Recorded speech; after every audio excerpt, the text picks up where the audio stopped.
تم خود اپنی دعاؤں سے ہی اپنا مقدر لکھتے ہو، اور تمہاری دعائیں ہی تم تک وہ سب لے آتی ہیں جو تمہارا نصیب بھی تمہیں نہیں دے پاتا۔ اللہ پاک تمہیں تمہاری دعاؤں کے ذریعے ہی آزماتا ہے۔ وہ تاخیر اس لیے کرتا ہے تاکہ تمہارا یقین دیکھ سکے۔ وہ تمہیں ناممکن کے وسوسوں میں الجھاتا ہی اس لیے ہے تاکہ تمہیں ممکن کی طرف اس کی جانب کھینچ کر لے جائے۔ اس کے سامنے تو پتے کی بھی اتنی ہمت نہیں ہوتی کہ وہ ہل جائے، تو پھر تمہارے ہاتھوں کا اس کے روبرو اٹھنا کیسے بے وجہ ہو سکتا ہے؟ وہ جب تمہاری دعاؤں کو قبولیت کے لیے چن لیتا ہے، تب وہ تمہارے دل میں دعا کا خیال بھی خود ہی ڈال دیتا ہے۔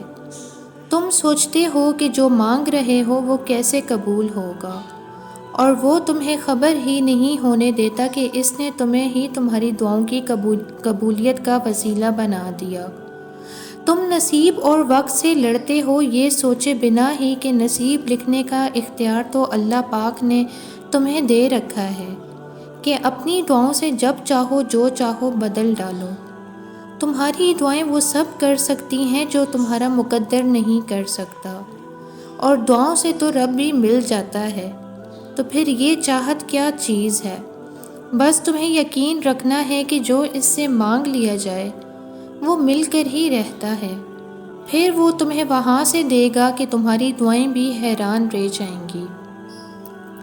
زندگی میں کبھی بھی اپنے وقار اور امیج پر سمجھوتا مت کیجیے۔ یہ وقار صرف لباس اور وضع قطع سے ظاہر نہیں ہوتا، ہمارے الفاظ کے چناؤ، تحریر، تقریر اور گفتگو سے بھی ظاہر ہوتا ہے۔ ہماری زبان سے نکلا ہوا ایک لفظ ہمارے وقار کی دھجیاں اڑا دیتا ہے۔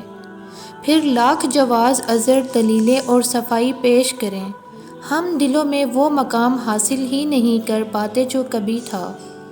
ہم کئی بار عزت کو بھی فار گرانٹیڈ لیتے ہیں، اپنی بھی اور دوسروں کی بھی، اور یہ روش انتہائی خطرناک ہے۔ الفاظ کا چناؤ انسان کی سب سے بڑی خوبی ہے، اور یہ قابلیت، اہلیت اور صلاحیت ہر کسی میں نہیں پائی جاتی۔ ایک دانا سے کسی نے پوچھا کہ آپ میرے بارے میں جانتے ہیں؟ جواب آیا، بولیے تاکہ آپ کا اندازہ ہو۔ آپ ظاہر ہے ایک اچھی زندگی گزار رہے ہیں، اپنے عزیزوں دوستوں کے درمیان ہیں، آپ کی صحت بھی بظاہر اچھی ہے، آپ اللہ سے بھی اپنا تعلق نبھانے کی کوشش کرتے ہیں، اس کے باوجود آپ خوش نہیں، ایک بے سبب اداسی چھائی رہتی ہے، جیسے کچھ کھو گیا ہو یا کھو رہا ہو۔ ہم سب کچھ دوسروں کے لیے کرتے ہیں، کپڑے ہم پہنتے ہیں، لیکن ہمارا فیشن دوسروں کے اطمینان کے لیے ہوتا ہے۔ زندگی ہماری ہوتی ہے، لیکن اس کے دوڑ دوسروں کو دکھانے اور ثابت کرنے کے لیے ہوتی ہے۔ ہمارے جوتے، ہمارا فون، ہماری گاڑی، ہمارا گھر، فرنیچر، سب ہم دوسروں کے معیار پر پورا اترنے کی جستجو میں جمع کر رہے ہوتے ہیں۔ ہمارے کان اور خواہش کے منتظر ہوتے ہیں کہ زمانہ تصدیق کرے ہماری یہ یا وہ چیز بہت اچھی ہے۔ اس ساری دوڑ میں ہمارا ایک رشتہ بہت کمزور ہو جاتا ہے، یہ خود سے خود کا رشتہ ہوتا ہے۔ جب ہم یہ بھول جاتے ہیں تو ہم خود فراموشی کی کیفیت میں چلے جاتے ہیں۔ ہم خود کو بھول جاتے ہیں، اس لیے اگر خود کو نہیں بھولنا تو آپ ہر ایک کو مطمئن کرنا بھول جائیں، آپ ہر ایک کو خوش کرنا بھول جائیں، دوسروں کی ہر وقت ہر کام پر تصدیق بھول جائیں کہ دوسرے آپ کے بارے میں کیا سوچتے ہیں، پرفیکٹ ہونے کی خواہش بھول جائیں کہ ناکامی کا بھی خوف ہوتا ہے، کیونکہ آپ ناکامی سے نہیں، اس ناکامی پر دوسروں کے رد عمل سے ڈرتے ہیں۔ خود فراموشی سے نکلیں، خود سے اجنبی نہ بنیں۔ خود کو جب آپ پا لیں گے تو کھو جانے کے غم کی یہ بے چینی کم ہو جائے گی۔ مجھے خوبصورت پرندے زیادہ پسند نہیں، کیونکہ ان کی خوبصورتی ان کو پنجرے میں پہنچا دیتی ہے۔ دوسری طرف کوا ہے، کالا ہے تو کیا ہوا، بے فکر آزاد لاابالی زندگی کائیں کائیں کرتا جی رہا ہوتا ہے۔ کسی کی خواہش نہیں ہوتی اسے پنجرے میں ڈال دے، لیکن آپ طوطے کو بولنا کیسے سکھاتے ہیں؟ طوطے کو زبان سے کوئی غرض نہیں، نہ مفہوم کا پتہ ہوتا ہے، وہ بس نقل کرتا ہے۔ آپ جب بار بار روزانہ ایک لفظ یا جملہ اس کے سامنے دہراتے ہیں تو وہ آپ سے انسیت میں اسے نقل کرنا شروع کر دیتا ہے۔ آپ روزانہ صبح باہر نکلنے کے لیے کیسے تیار ہوتے ہیں؟ آپ آج کے کپڑے جوتوں کا انتخاب کرتے ہیں، آپ نہاتے ہیں، کپڑے پہنتے ہیں، بال بناتے ہیں۔ فرض کیا چہرے کا انتخاب بھی ہمارا ہوتا ہے، فرض کیا لہجے کا انتخاب بھی ہمارا ہوتا ہے، فرض کیا الفاظ کا انتخاب بھی ہمارا ہوتا ہے۔ تب آپ دن بھر کے لیے ایک مطمئن مسکراتا چہرہ لگاتے، محبت بھرا لہجہ گلے میں ڈالتے اور خوبصورت الفاظ کی لغت جیب میں ڈال دیتے۔ ہماری اکثریت چاہتی تو یہی ہے، لیکن باہر نکلتے ہی اکثریت اپنا انتخاب بھول جاتی ہے۔ جہالت کا سامنے ہوتے ہی کوے بن کر کائیں کائیں شروع کر دیتے ہیں۔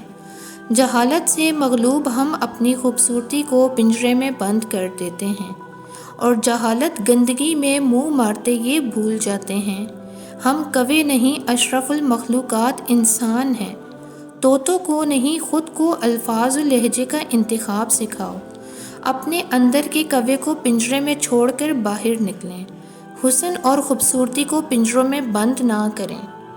اگر تم اپنا 100% دے کر بھی ناکام ہو رہے ہو تو مان لو، تم کسی بڑے مقصد کے لیے تخلیق کیے گئے ہو۔ ابھی تمہیں کچھ سمجھ نہیں آئے گا، تمہیں لگے گا سامنے کوئی راستہ نہیں، کوئی منزل نہیں، لیکن تم ایک بات ہمیشہ یاد رکھنا، سردیوں کی صبح اکثر دھند ہونے کی وجہ سے لگتا ہے کہ سامنے کوئی راستہ نہیں، لیکن چلتے رہنے سے راستہ بھی مل جاتا ہے اور منزل بھی۔ جیسے علم والے اور جاہل برابر نہیں ہو سکتے، جیسے اندھے اور دیکھنے والے برابر نہیں ہو سکتے، اور جیسے زندہ اور مرنے والے بھی برابر نہیں ہو سکتے، ٹھیک اسی طرح چلنے والے اور بیٹھنے والے بھی برابر نہیں ہو سکتے۔ ہمت ہار جانے والے اور بلند حوصلوں والے بھی برابر نہیں ہو سکتے۔ تو تم یقین رکھو، جس نے تمہیں بنایا ہے وہ کبھی کچھ بھی عبث نہیں بناتا، اور نہ ہی وہ اپنی تخلیق کو ضائع ہونے دیتا ہے۔ وقت تمہارا بھی آئے گا، عزت تمہیں بھی ملے گی، کائنات کے راز تم پہ بھی کھلیں گے اور چراغ تمہیں بھی تھمایا جائے گا۔ بس یقین رکھو، اور معجزے تو یقین رکھنے والوں کے لیے ہی ہوتے ہیں۔ اپنے اخلاق و کردار اور عبادات بہتر کرنے کے ساتھ ساتھ مقصد حیات کا بھی مسلسل جائزہ لیتے رہیں، کیونکہ گاڑی کتنی ہی خوبصورت اور ہموار روڈ پر کیسی ہی خوبصورتی سے سجا کر آگے بڑھائی جائے، اگر وہ جا غلط سمت میں رہی ہے تو محض اچھا سفر اسے منزل تک پہنچائے گا، اسے منزل تک نہیں پہنچائے گا۔